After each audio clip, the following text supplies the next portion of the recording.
So our big goal for today, in day 2 of completing the square, is that we are going to solve the equation by actually completing the square. We're going to do all the steps for completing the square. On page 2 here, we're going to look at what's the rationale for completing the square. So these are called algebra tiles. You may not be familiar with them, but they're area models. They're ways to rewrite and to visualize things like x squared and 4x. Just to explain briefly what this is that each one of these can be represented as a tile, more specifically as an area.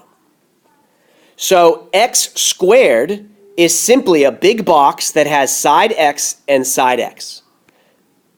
And again, x is your unknown, which means the area itself is x squared. So all that blue is x squared. Well, this small tile is an x unknown here by 1. So that means the area here is just x. And this area here is also x. This area here is x, and this area here is x. So graphically speaking, what have I done? I have used the model to visualize this term here. X squared is there, 4x's are 1x, 2x, 3x, and 4x. Okay, now look, it almost looks like a square. I almost was able to line it up like this. Because notice, if I look down this side, how long is this? Well, this is an x here, and this here is 2. 1 plus 1. What about the other side?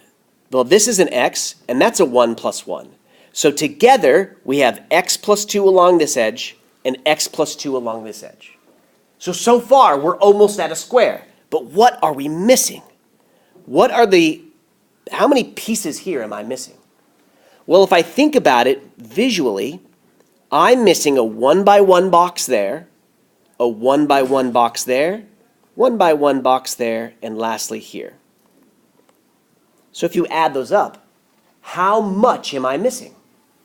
4. I'm missing 4. So I can complete my square by adding 4 to that. And when I add 4 to that, I can now rewrite this as a perfect square. X plus 2 times itself. X plus 2 down here, x plus 2 along the top.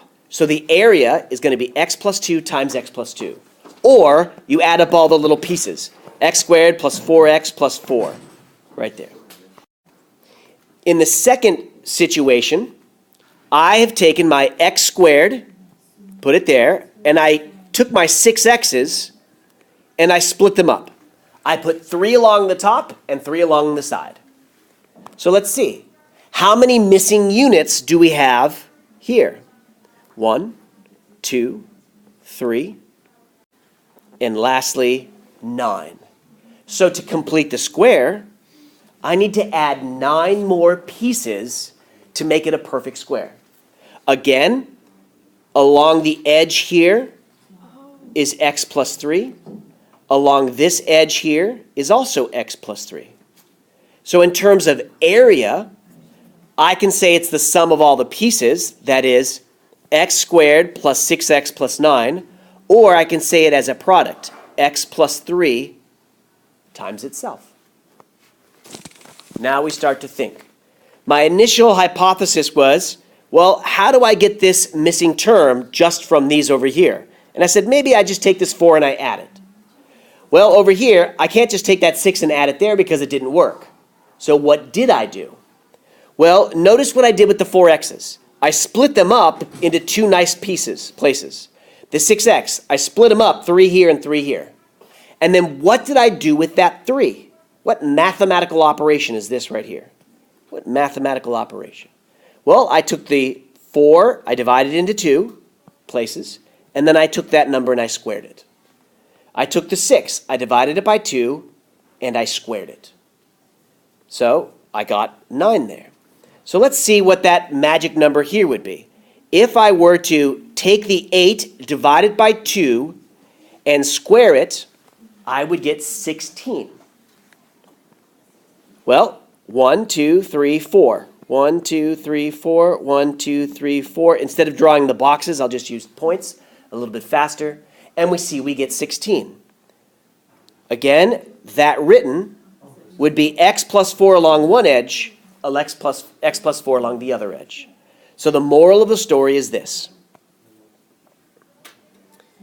Therefore, the missing number of blocks can be written as you take your b, you cut it in half because we split it up into two regions, and then we square it. So let's practice a little bit here. If I want to complete the square, let's see what the instructions here say. Find the missing term that would complete each square. Then we're going to write the trinomial as a perfect square. So what term are we missing? What's this thing right on the left there, right here, that we're missing that would make this a perfect square? Well, the whole number, third variable. 121. And where did we get that? We take the 22, we cut it in half, and we square it. 22 divided by 2 is 11, and when you square it, you get 121.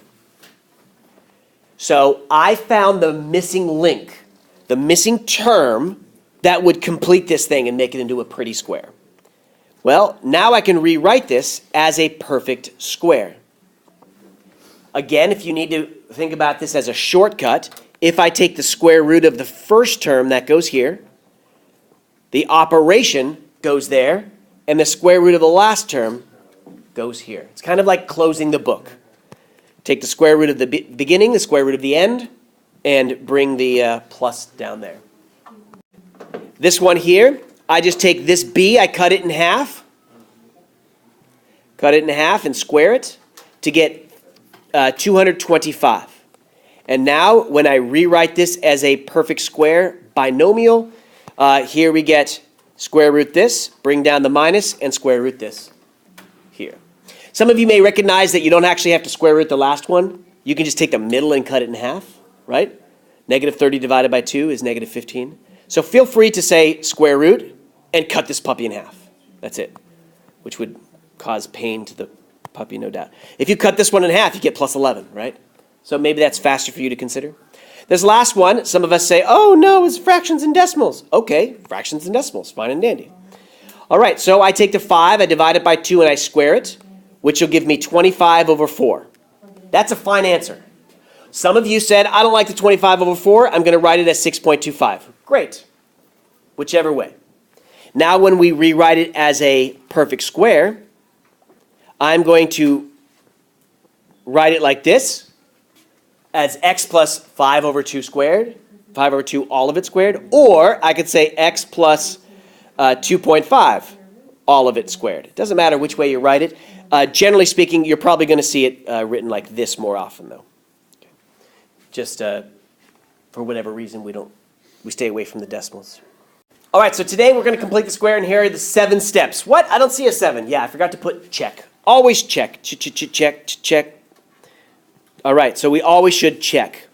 Again, that can be mental or not. We're going to isolate the constant, get the constant all by itself. Number 2, if there's a not 1 in the very front, that's called the leading coefficient, we're going to make sure to get rid of that by dividing by 1. Today, we're not going to do that. So step 2, we won't do until tomorrow.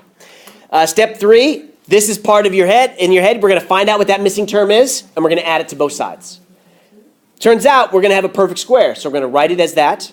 Then we're going to take the square root and get x all by itself. So these are my steps. So let's start attacking one by one over here. Step number 1, I need to isolate the constant. I need to move this guy to the other side. So I'm going to add 1 to both sides. Now, eyes on deck as I write this, just so that you see what to do. Please give yourself space right here by writing your equal sign a little bit away from the 10x. Why is that? Because we're going to add a missing term right here. So if we go ahead and give ourselves room, it won't be so ugly when we consider it. All right, now this part can be completely mental, but I'm going to write it over here. We have to get the missing term derived from this 10 right here. Why? Because my missing term is b divided by 2, and we square it. Again, that can be done in your head. So I'm going to take the 10, divide it by 2, and square it. So that will give me 25. So that means I'm going to magically add 25 to the left side. But don't forget the cardinal rule of algebra. Whatever you do to one side, you do to the other. I'm not being arbitrary here. The 25 did not come from thin air. It came from this 10. And this is the key thing to completing the square, to making this a perfect square. But whatever I did on this side, I have to make sure to mirror over here to keep the balance. Now, here's the nice part. The left side will always, always, always be a perfect square. There's no other way to do it. It will be a perfect square. The right side will be what the right side will be. In this case, it's just a 26. Not a nice perfect square or anything. So, since my left side is a perfect square, all I have to do is annihilate that square by taking the radical of both sides. Taking the square root of both sides. The x plus 5 comes down by its lonesome, and then the plus or minus radical 26 comes here. I should always consider this. Can that square root 26 be simplified? And as I factor it, and I see a 13 and a 2, I see it can't be simplified. There's no perfect square factor that comes out. So this doesn't do anything for me, so I'm just going to leave it as radical 26. Okay. Now lastly, I need to get rid of this 5, so I'm going to subtract 5 from both sides. Again, I am solving for x. Since the negative 5 does not combine with the radical 26, here is my perfect answers. I have 2 solutions. My 2 solutions. Negative 5 plus radical 26. Negative 5 minus radical 26. Now those are solutions. You might be asked to estimate your solutions. So when we estimate, we have to plug those into your calculator. So I'm going to pause and go over to a calculator and come back to it. I plug that into my handy-dandy calculator. I get an estimate of 0.1 and negative 10.1. Now, just to give you a heads up, this is primarily what our solutions will look like. Okay? If we're doing a word problem, then most likely we're going to bring it back into the real world of decimals. Since we don't speak radical, we speak decimal in the real world.